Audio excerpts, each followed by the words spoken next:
Even though I make beers for beer geeks, I want normal people to drink them and think this is something that they think is interesting and they might go back or buy something else.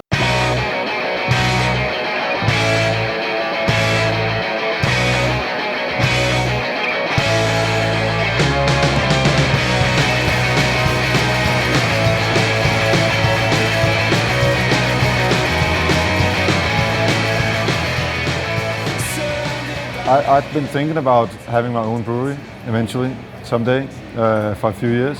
And then this opportunity came up and it just made so much sense. So here we are. Here we are in April of 2016. Mikkel takes over. Mikkel Borg Bjergsø from Mikkeller. And I'm going to stay on as partner, but today's a huge day because the third generation of brewers have taken over this spot. It's a historic spot, not just for San Diego, for I think craft beer in general. And quality beer continues to flow, so I'm excited, and it's cool for me to be able to stay on. I love being partners with Mikkel. Yeah, I lived in Kansas back in '94, and I tasted my first craft beer. It was a Rogue Dead Guy Ale. It made an impact, but it didn't got me into craft beer. Then when I went back in Denmark in the late '90s, we started getting craft beers, which we didn't have before. And I thought it was an interesting world. And I started homebrewing in 2003 because of that. I wanted to try and make those beers myself. And then, that's what happened. And then 2006 started the company, and 10 years ago. We have a 10-year anniversary next month. So, Mikkel was a home brewer. I had just purchased AleSmith and I was trudging along here, trying to make as much beer as we could and not lose my shirt. And he contacted me in regards to our Speedway Stout, which is our coffee-laden Russian Imperial Stout. And he was very curious. I could tell he was different. I could tell by the nature of his questions that he was into this and he understood it. He had a lot of passion for what he did. And he was very curious of how we imparted the coffee element into Speedway. And I was a little bit more loose-lipped back then than I am now. We got so many brewers opening up. My stock answer now, if you ask me a procedural question, I'll say, you look like a smart person, you'll figure it out. But back then, I told him, I said, yeah, here's how we do it. He was very grateful. He gives me credit for his Beer Geek series of the coffee element in there, so I'm honored. And so we became friends. And then he runs the Copenhagen Craft Beer Celebration, which is a big festival in Europe. And most years I'm unable to go, and I'm writing him that email where I'm sorry, I can't make it, blah, blah, blah. My place was up for sale as we moved down the street to our new facility.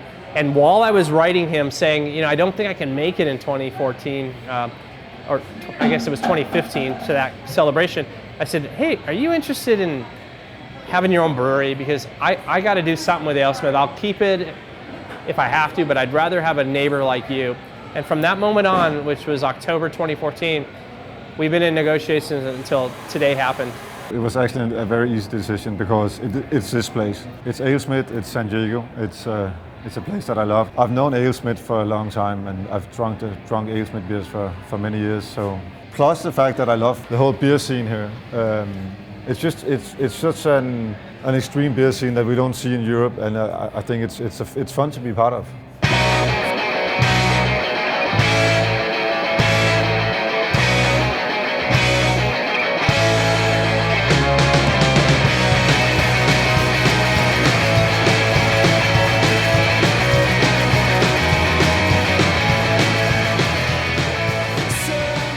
Here at Mikkeller, you're going to find anything from, core offerings like a hoppy pilsner, a nice IPA, a nice pale ale, obviously our stouts, our beer geek breakfast, and our brunch. But at the same time, we're always, we're filling up those 19 different taps with other beers as well, whether it be collaborations with local breweries, collaborations with international breweries. We've been lucky enough to do a collaboration with Beavertown out of the UK. We've been able to do one with Tool out of Denmark. Those are great opportunities for us to kind of be able to showcase what else is going on around the world and bring in these other brewers. But at the same time, we're taking a lot of our base beers and doing one-offs with them. We're taking our Beer Geek and adding, some vanilla to it. We've got some great imperial stouts. I mean, we're trying to keep something on for everybody, whether it's the person that loves to just have a nice IPA and an IPA that they expect to have every time they come here, or the beer geek that wants to come in and try a Berliner Weiss with maybe a special tangerine ginger addition to it. And so far, I've done recipes in my office in Copenhagen. I do all my recipes on the computer, and then I email them to Bill, and we communicate about them, and he's been brewing them, and he sends samples to Denmark. I taste them, and I evaluate them, and give him comments on them, and say maybe we should do this and that, and he has great ideas as well, and that's how we do it, and it works really well. I mean, my philosophy is not to plan too much. It's just to do what I like, and just to brew a lot of beers, and just to get a lot of people, a lot of friends in and brew beers and stuff like that. And he'll give us his base recipes, and what we'll do is we'll kind of manipulate them and take these recipes to kind of best fit the system that we're working on. Making sure that we're, kind of keeping within certain percentages of what he wants to use, but also making sure that we're using the ingredients the way they need to be used so that they can achieve the beers that we're looking for. This is a new brew house, it's a new system, and so I have to learn about this as well. It's actually been surprising and challenging to me to brew here. The hops that we use here, we get so much more out of the hops. I mean, I'm used to using a lot more hops in Europe than what I use here to get the same, which is like the first IPAs we did, the bitterness we got out of that amount of hops was just extreme compared to so I've cut a lot of the hops, especially the first boil hops out, because it's not needed here. I mean, I've brewed at so many places and so many different brew houses, and this is very, very unique, but I guess it's also what makes it a great brew house, because you can actually use ingredients and get so much out of it for some reason. Could be the water, it could be, I don't know what it is. I'm still trying to figure it out. But it's a great challenge. I learned from that as well. So, brewing with the Mikkeller style, we're pushing the parameters. We're pushing specialty malts up a lot higher than I would ever have expected, much higher ratios of dark malt and chocolate malt and stuff in the stouts than I was ever dealing with like, say, Speedway. But that's all part of the style, and that's all part of understanding Mikkel's, profile and his direction, what he's looking for in the beers that, we're making for him. The recipes we have now are not 100% done yet. They're maybe 95%, but we still tweak them until they're perfect, and then we'll release those beers in bottles. That's why we don't have any bottles. We have one bottle yet, which is a collaboration with AleSmith.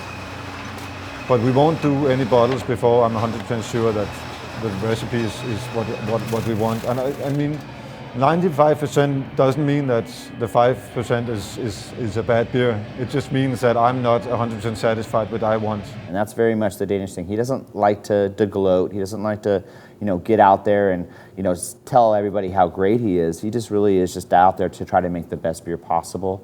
And we're always trying to make the best beer when we're making that next beer.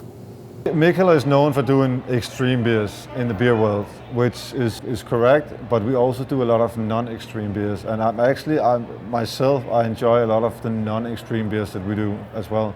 And we do a lot of entry beers to the craft beer world that are not extreme, but they're well tasting. You can taste that it's good ingredients. You can taste that it's well made by good brewers. And I don't think if you take our whole range of beers, which I've done 800, 900 different beers or something in my career.